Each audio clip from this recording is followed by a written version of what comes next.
Hey everyone, and welcome back to IOTA Quicktakes, your rapid weekly rundown of what's happening across the IOTA ecosystem. Let's get started.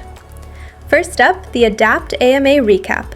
If you missed the live discussion, you can now listen to Dominik and Manuel break down what the ADAPT launch means for IOTA, for Africa, and for the future of digital trade.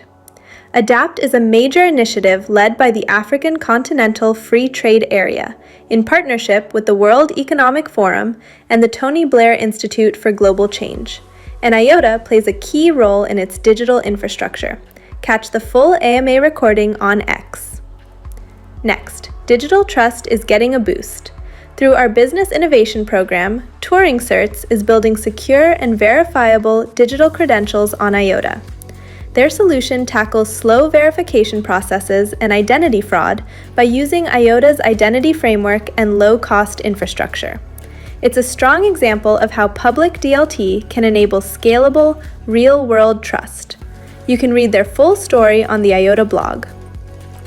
In network news, IOTA's staking ratio has reached 50%.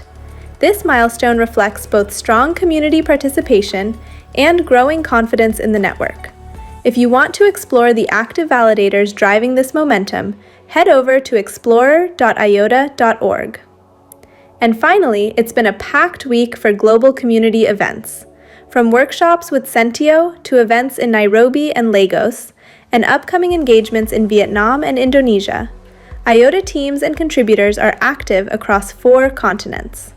Be sure to check our events page to see what's happening near you. That's it for this week's Quick Takes. Stay tuned, stay building, and we'll see you next week for more IOTA updates.